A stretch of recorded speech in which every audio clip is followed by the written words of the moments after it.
தீபம் விளக்கேற்றும் எண்ணெய் ஒரு தெய்வீக அனுபவம். பார்வதீபதையே அரகர மகாதேவா. அன்பார்ந்த பக்தி நேயர்களுக்கு சுவாமிநாத அனந்த கோடி நமஸ்காரம். ஊடில் உயிர் இருக்கும் பொழுதல்ல நான் நிலாவி இருப்பேன் நாதனை அப்படின்னு தேவாரத்துல பாடணும். இந்த உடம்புல உயிர் இருக்கு, அது இருக்கிறதுக்குள்ள ஏதான ஒண்ணு பண்ணணும் அப்படின்னு அடியார் சிவபெருமான்கிட்ட பாடுறார். இந்த உடம்புல உயிர் இருக்கிறதுக்குள்ள ஏதான ஒரு பெரிய தர்ம காரியத்தை பண்ணிட்டு போகும். அப்படிப்பட்ட தர்ம காரியங்கள் பல பல விஷயங்கள். ஒரு மகாராஜா ஒரு ஊர்ல கோவில் கட்டுற, அதுக்கு அந்த மந்திரியா இருக்கப்பட்டவர் கல்லு மணல் எல்லாம் அனுப்புறார். அந்த மகாராஜாக்கு அவ்வளவு சந்தோஷம், தர்மத்தை பத்தி இங்க நிலைநாட்டுறது. அப்ப அந்த மந்திரிக்கு ஒரு ஆசை, நம்மளும் ஒரு சிவாலயம் கட்டுவோமே அப்படின்னு. ராஜா 100 மூட்டை சிமெண்ட் அனுப்புறாருன்னா அதுல ஒரு 10 மூட்டை சிமெண்ட் அந்த சிவாலயத்துக்கு எடுத்துப்பார். ஒரு 50 கருங்கல் போகுது அப்படின்னா ஒரு 10 கருங்கல் இங்க நிற்கும். இப்படி இந்த மந்திரி பண்ணிட்டே இருக்கார். இங்க தர்மத்தை பத்தி சொல்றாரு சுவாமி. எல்லாம் கட்டி முடிச்சாச்சு, கோவில் கும்பாஷம் போகுது. ராஜா கோயிலும் கும்பாஷம் போகுது, இந்த கோயிலும் கும்பாஷம் போகுது. இது ராஜாவுக்கு கடைசி வரைக்கும் தெரியல. அப்புறம் எந்த ஒரு இதா இருந்தாலும் சுவாமி ஒரு நன்மை தீமை ரெண்டுத்தையும் வச்சுண்டு தீமையை உள்ள விட்டு நன்மையை வெளியே கொண்டு வருவார். இதுதான் தர்மசாஸ்திரம். அப்படிப்பட்ட ராஜா காதுல போய் சொல்லிட்டார் மந்திரி, ராஜா ஐயா இதே மாரி மந்திரி திருடி இதே மாரி சிவாலயம் கட்டிட்டாரு. ராஜா உண்மையை கண்டே பிடிக்க முடியாமல் சிரஸ்தேதம், தலையே வெட்டிவிட்டார். அப்ப தலையை வெட்டும் பொழுது அந்த மந்திரி வாயிலிருந்து என்ன வந்தது அப்படின்னா, ஆண்டவான் கூப்பிட்டார். ஆண்டவாரும் அடிபகை காணும் அப்படின்னு சங்கீதம் சொல்கிறது. அப்படிப்பட்ட ஆண்டவான் சொன்ன சுவாமி அந்த மந்திரிக்கு உயிரை கொடுக்கிறார். ராஜாட்ட சொல்றார், அவனும் ஒரு சிவபக்தன், அவன்கிட்ட பொருள் இல்லை, உன்கிட்ட வாங்கி கட்டினான். அதனால இந்த தர்மம் 2 கோவிலும் சேர்த்து விளங்கியது. அப்படிப்பட்ட தர்மம் அந்த காலத்துல. இப்ப தர்மமே பண்ண மாட்டேங்கிறான். அடுத்த தர்மம், இது ஆலய தர்மம். தர்மம்னா என்ன அப்படின்னு கிருஷ்ண பரமாத்மா தர்ம மகாராஜுக்கு நிறைய சொல்ற. முதல் தர்மம் அன்னதானம். எப்படிலாம் தர்மம் பண்ணா நவக்கிரகங்கள்ட்ட இருந்து விலகி நிக்கலாம். முதல் விஷயம், சனிக்கிழமை கோவில் வாசல்ல, அது எந்த கோவிலா இருக்கணும், கோவில் வாசல்ல பிச்சைக்காரங்களாம் இருப்பாங்க. முன்னாடில பிச்சைக்காரங்களும் அதிகம், இப்ப ரொம்ப கம்மி. ஒரு கோவிலுக்கு 50 பேர் உட்கார்ந்துருப்பா, இப்ப 10 பேர் விட கிடையாது. அப்ப அவளுக்கு சனிக்கிழமையில காலையில நீங்க காசெல்லாம் கொடுத்துட்டு வரக்கூடாது. ஒரு 4 இட்லி, ஒரு வாட்டர் பேக்கெட், ஒரு வாட்டர் பாட்டில் வாங்கி அவள்கிட்ட ஒரு 10 ரூபா பணம் கொடுத்துட்டு வந்தேன்னு வச்சுக்கலாம். காலையில 8 மணிக்கு நம்ம எப்படி டிஃபன் சாப்பிடுவோம், நீங்க கோவிலுக்குள்ள போகிறதுக்கு முன்னாடியே இந்த தர்மத்தை நீங்க பண்ணிட்டு போனேன்னு வச்சுங்களேன், அவன் என்ன தெரியுமா சொல்லுவான், அவங்கள நல்லா யோசிச்சு பாருங்க. மகாராஜா நல்லா இருக்கணும்டாம்பா. உங்களுக்கு நீங்க மகாராஜாவே கிடையாது, உங்களை மகாராஜான்னு சொல்லிடுவான். அடுத்தது, நீங்க கொடுக்காம போனேன்னு வச்சுங்களேன், நீங்க கொடுக்கற நீங்க எடுத்தேன்னு வச்சுங்களேன், நம்மளோட பிச்சைக்காரனா இருக்காம்பா. எப்படி அவனை விட ஒரு பிச்சைக்காரன் அவன் வாயிலேருந்து விழுந்துன்னா அடுத்த பிறவில நீ பிச்சைக்காரன் தான். ஆனாதான் தர்மம் பண்ணும்போது தடைப்பட்டு நிற்க கூடாது. நீங்க முதல் வாரம் கொடுத்துட்டு போறேன், அடுத்த வாரம் நீங்க எடுத்துன்னு வரத அவன் எதிர்பார்ப்பான். அவன் எதிர்பார்க்கல, அவன் ஆத்மா எதிர்பார்க்குது. அந்த மகாராஜா அந்த பையன் வந்தா சாப்பாடு போடுவார்ப்பா, இன்னைக்கு 4 இட்லி கண்டிப்பா கிடைக்கும். அவன் மட்டும் வர மாட்டான், அவனோட சேர்ந்து பக்கத்து கோயில பிச்சை எடுக்கிறோன்ற சொல்லுவான். நீ நான் எங்க கோயில்கிட்ட வா, 4 இட்லி கிடைக்கும் காலையில அப்படின்பான். இது ஒரு தர்மம். கர்ண மகாராஜா கொடைவள்ளல், தர்மத்தில் சிறந்தவர். ஆனா அவர் அன்னதானம் பண்ணவே இல்லை. நகையெல்லாம் கொடுத்தார், எல்லாம் கொடுத்தார், பொன்னும் பொருளையும் வாரி வழங்கினார். ஆனா யாரையும் உட்கார வச்சு சாப்பாடு போடல.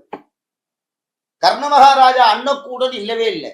ஆனா அடியார்ல பார்த்தீங்கன்னா திருநாவுக்கரசர், அப்பூதி அடிகள், அவர் நாவுக்கரசத்தை பக்தியா இருந்து அன்னதான கூடம் மன்னர், தண்ணீர் பந்தல் அமைத்தார், திருமண மண்டபம் அமைத்தார். இதெல்லாம் தர்மம். அந்த தர்மத்தை நம்ம நிலைநாட்டணும் அப்படின்னு அவர் சொல்றார். அதனால நம்ம என்ன தர்மம் பண்ணலாம் இப்ப அப்படின்னா, எவ்வளோ கோவில்கள் பாழடைஞ்சு கிடைக்கு. கோவில் சிவாலயம் கட்டலாம். நிறைய குழந்தைகளுக்கு படிப்பு, கல்வி, அறிவுக்கு ஒரு தர்மம் பண்ணலாம். அறிவு செல்வத்தை ஊட்டலாம். அதே போல கண்ணு தெரியாதவா, வயசானவா, இவ்வாறுக்கெல்லாம் தர்மம் பண்ணணும். என்ன தர்மம்? மாசத்துல ஒரு வாட்டி அவளுக்கு வேஷ்டி போடுவான்னு கொடுக்கணும். அன்னதானம், அந்த அநாத ஆசிரமத்துல அவ நடத்துறா பார்த்தீங்களா, ரொம்ப கஷ்டப்பட்டு நடத்துவா. ஒரு நாளைக்கு அவளுக்கு ஒரு மூட்டை அரிசி ஆகும். அங்க நம்ம போய் இந்த தானம், அன்னதானம், தர்மத்தை நம்ம பண்ணோம்னா 14 வம்சங்களுக்கு நமக்கு எந்த ஒரு குறையும் இருக்காது. அடுத்தது, இந்த அன்னதான தர்மத்தினால என்ன நடக்குது அப்படின்னா, தர்மராஜாவே அவர் சபையில நமக்கு ராஜ மரியாதை நடக்கும். அடுத்ததாக தானம். என்ன சார் தானத்துக்கும் தர்மத்துக்கும் இழுத்துடும் பொருள் அப்படின்னு கேட்கிறீங்களா? தானம் பண்ணணும். என்ன அப்படின்னா, நமக்கு 4 வேஷ்டி இருந்ததுன்னா 2 வேஷ்டியான அடுத்தவனுக்கு 1 வேஷ்டியான கொடுக்கணும். அடுத்ததாக என்னென்ன தானங்கள் சிறந்து அப்படின்னு பார்த்தீங்கன்னா, இப்ப கோவில்ல நிறைய அபிஷேகங்கள்லாம் நடக்கும். சுவாமிக்கு ஒவ்வொரு விஷயங்கள் நடக்கும். ஒரு டியூப்லைட் எரிஞ்சிருக்காது, இல்ல பல்பு போட்டிருக்க மாட்டா, இல்ல மணி அடிக்காது. தானம் பண்ணலாம். சுவாமி அந்த லைட்டை நான் மாத்தி கொடுக்குறேன். அந்த பிரகாசத்தினால 10 பேர் பிராகாரம் சுத்தும் பொழுது அவளுக்கு அந்த வெளிச்சம் தெரியும். பரவாயில்லப்பா, போன வாரம் எரியாம இருந்தது, இந்த வாரம் யாரோ மகாராஜா போட்டு போட்டான். எப்படி சொல்லுவா? மகாராஜான்னு சொல்லிடுவா நம்மள. அப்படி ஒரு தானம் பண்ண வேண்டும். அடுத்ததாக இந்த தானத்துல என்ன அப்படின்னா, மிகச்சிறந்தது என்ன அப்படின்னா, மருத்துவம் செய்து கொடுத்தது. அந்த காலத்துல மருத்துவத்திற்கு ஒரு பெரிய சித்தர் யார் அப்படின்னா, லக்ஷ்மணன் ராவணனுடைய போர்ல பிரம்மாஸ்திரத்தை ஏறி விட்டோன்னு அவருக்கு உடம்பெல்லாம் அப்படியே மயங்க ஆரம்பிச்சிருக்கு. அப்ப சித்தர் சொல்லிதான் ஆஞ்சநேயரை போய் எடுத்துன்னு வந்தார், மகா சித்தர். அந்த மருத்துவம் இருக்கிறதே, அதுதான் உயிரை காக்கும். ஆகையினால நம்மளால முடிஞ்ச அளவுக்கு தான தர்மங்கள், வயசானவாளுக்கு மருந்து வாங்கி கொடுக்கறது, இதெல்லாம் அவ வாயிலேருந்து நமக்கு நல்லது நடக்கும். ஆன்மீக செல்வந்தர்கள்லாம் தர்ம தானத்தை நிறைய செய்யுங்கள். இது எதுக்காக அப்படின்னா, நம்ம குழந்தைகள் நீங்க கத்துக் கொடுக்கணும். இந்த காலத்துல தர்ம தானங்கள்லாம் யாருக்கும் தெரியல. ஒரு பொம்மை வச்சு விளையாடிட்டு இருக்க ஒரு குழந்தை அப்படின்னா, பக்கத்தாத்து பொம்மை பார்த்துட்டு இருக்கா, இந்த குழந்தை வா சேர்ந்து விளையாடலாம் கூப்பிடுற அளவுக்கு நம்ம வளர்க்கணும். இந்த காலத்துல எல்லாம் பொம்மைலாம் எல்லாம் ஆத்துக்குள்ளே கம்ப்யூட்டர்லயே விளையாட ஆரம்பிச்சிட்டோம். பொம்மை எல்லாம் எதுவுமே வாங்குறதே கிடையாது. எதை கிளுகிழுப்பு கூட இப்ப சவுண்டா வந்துடுது செல்லுல. ஆனா அந்த காலத்து மாதிரி இந்த குழந்தைகளை தான தர்மத்தோட வளர்த்து தான தர்மத்தை நிறைய செய்யுங்கள். இதுல என்ன அப்படின்னா, அன்னதானம். அன்னதானத்திலே தானங்கள்ல என்னென்ன அப்படின்னா, ஜலம் கொடுக்கும், தாக சாந்தி. நவாதகோத்திரம் வர அப்படின்னா, நாக்கு வறண்டு போய் வரும்போது, ஆத்துக்குள்ள வரும்போது முதல்ல ஒரு டம்ளர் தீர்த்தம் சாப்பிடலாம் கேட்கும். வாசல்ல நம்ம இந்த காலத்துல சொல்றேன், குப்பை இல்லைன்னு போவா, அவளுக்கு நாக்கெல்லாம் வறண்டு போயிடும். நான் ஒரு இடத்துல பார்த்தேன், கேட்டேன். அவங்க சொல்றாங்க, சாமி எனக்கு தரவே இல்லை அப்படின்னாங்க. நம்மளான்னு வாங்கி கொடுக்கணும். நம்மளை சுத்தம் பண்ணுவதற்கு அவ உழைக்கிறா. அதுக்கு ஒரு தர்மம் இல்லையா? அந்த தர்மம் எப்படி தெரியுமா இருக்கும்? அவ அந்த தண்ணி கேட்கும் பொழுது அவளை சுனிக்கிண்டு இவா செய்வா. அவ தண்ணி கேட்கும் பொழுது அந்த தாகமானது, அவ அந்த தாக சாந்தி, அந்த நாக்கு வறண்டு போய் அவ அந்த குடிச்சோன்னு, அம்மாடியும் குடிச்சோன்னு ரொம்ப நன்றிமா, நல்லா இரும்பா. அவ மனசும் அவளுடைய ஆத்மாவும் நம்மளை வாழ்த்துகிறது. நம்ம கொடுக்கலன்னு வச்சுக்கலாம், சரியான பிச்சைவையா. அந்த நாக்கு வறண்டு போய் பேசும் பொழுது மறைமுகமான சாபங்கள் நம்மளை தீண்டும். அதனால்தான் தர்மமா இருக்கணும். தானங்கள் முடிஞ்ச அளவுக்கு நம்ம செய்து வாழ்க்கையில் முன்னேற வேண்டும். தர்மத்துல எப்படி அப்படின்னா கர்ண மகாராஜாவை தான் இங்க கொண்டு வரணும். மிகச்சிறந்த தர்மவான், பொன்னும் பொருளும் கொண்டு கொடுத்தார். இந்த எல்லாரும் கேட்கிற கேள்வி, தர்மம் பண்ணா நம்மளை காப்பாத்துமா, நமக்கு அதனுடைய மகாபலன் கிடைக்குமா? கண்டிப்பா கிடைக்கும். என்னென்ன அப்படின்னா, இப்ப நீங்க எங்க தர்மத்தை வேகமா பண்ண முடியும் அப்படின்னா, இப்ப பிறந்த நாள் கொண்டாடுறோம். பிறந்த நாள்ல அனாதை குழந்தைகள், முதியோர்கள், அங்க போய் நீங்க அன்னதானம் பண்ணுங்க. அவ டெய்லி ஒரு குழம்பு சாதம் தான் சாப்பிடுவா. அங்க ஸ்பெஷலா நீங்க சாப்பாடு போடும்போது அவ என்ன சொல்றா தெரியுமா? உங்க பர்த்டேக்கு இவருக்கு நல்லபடியா வாழணும், நல்லா ப்ரே பண்ணுங்கன்னு அந்த குழந்தைகள்லாம் சுவாமிகிட்ட போய் ப்ரே பண்ணு. அந்த தர்மம். அதுல 4 பேர் இருப்பான், நல்லா சாப்பிட்ற குழந்தைகள்லாம் இருக்கும். பரவாயில்லடா, இன்னைக்கு நல்ல ஒரு பிடிச்சி சாப்பிட்டுலாம், வெளியில இருந்து ஒருத்தவங்க கொண்டு வராங்க அப்படின்னு. அதே மாதிரி இந்த தாத்தா பாட்டிலாம் இருக்க பத்தியில வயசானவா, பரவாயில்ல பண்ணி கொஞ்சம் நல்லா இருக்கு சாப்பாடு அப்படின்னு. அவள் சாப்பிட்றது 2 பேருக்கு தான், இருந்தாலும் அவளுக்கு அமிர்தம், அதை வாழ்த்துது. இந்த தர்மம் எப்ப காப்பாற்றப்படுகிறது அப்படின்னா, நம்ம கஷ்டப்படும் போது. நம்ம பாத்துல பையனுக்கு கல்யாணம் ஆகாம இருக்கும். அப்ப இந்த தர்மம் மறைமுகமா நமக்கு ஒரு ஜாதகத்தை கொண்டு கொடுக்கும். பக்கத்தாத்து மாமியோ இல்ல நமக்கு தெரிஞ்ச ஒரு மனுஷாலோ, இந்தாங்க அவங்க பார்த்து பையனுக்கு இந்த பொண்ணு ஜாதகம் பொருந்திருக்கா பாருங்க, நல்லபடியா கல்யாணம் பண்ணிக்கிங்க அப்படின்னா கடைசியில பார்த்தா அதுவே பொருந்திடும். அதே மாதிரி குழந்தைக்கு மாசமா இருக்கு, குழந்தை பிறக்கவே இல்லை, இந்த அன்னதானம் மிக சிறப்பு சார். அதுவும் இந்த கோவில் வாசல்ல பிச்சைக்காரங்களுக்கெல்லாம் நீங்க சாப்பாடு வாங்கி கொடுத்தேன்னு வச்சுக்கோங்களேன், அதை விட ஒரு பெரிய சந்தோஷம் வாழ்க்கை எதுவுமே கிடையாது.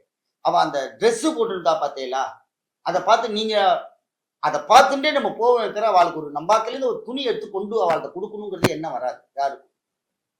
4 பேர் வேஷ்டி கட்டிட்டு இருப்பான், அழுக்கு வேட்டியா இருக்கும். அவனை பார்த்தா அவங்களுக்கு பயம் இல்லை, அவன் நல்லவன் தான் உண்மையாவே. அவன்கிட்ட நீங்க கொடுக்கல, இந்த வேட்டியை கட்டிக்கப்பா அப்படின்னா 4 நாளைக்கு கட்டிப்பான் அவன். அவன் நம்ம 4 பேர் கொடுத்தோன்னா அவன் 4 பேர் வச்சுட்டு இருப்பான். அவனும் நீட்டா இருந்து நம்மள்ட்ட பிச்சை எடுப்பான். அவன் என்ன சொல்லுவான் தெரியுமா? என் மானத்தை காப்பாத்தின மகராசி, என் மானத்தை காப்பாத்தின மகராஜன் அப்படின்பான். அப்ப நம்ம பாத்துல ஒரு குழந்தை பிரசவம் ஆகலன்னு நினைச்சுங்களேன், மாசமா இல்லை கல்யாணம் ஆகி அப்படின்னா, இந்த அன்னதானம், இந்த தர்ம கயிறுங்கள் ஏழையா இருக்கிறவங்களுக்கு நீங்க பண்ணீங்கன்னா ஆட்டோமேட்டிக்கா சுவாமி நம்மள்கிட்ட தர்ம தேவத்தை நம்மள்கிட்ட நிற்பான். இது தர்மத்தை நிலைநாட்டக்கூடியது தர்ம தேவதை. அடுத்ததாக இந்த கர்ண மகாராஜா என்ன பண்றாரு அப்படின்னா, அவருடைய ஆத்மா போய்கொண்டே இருக்கிறது. அவர் இறந்துட்டார், அவர் ஆத்மா போகுது, தர்மலோகம் போயிட்டே இருக்கு.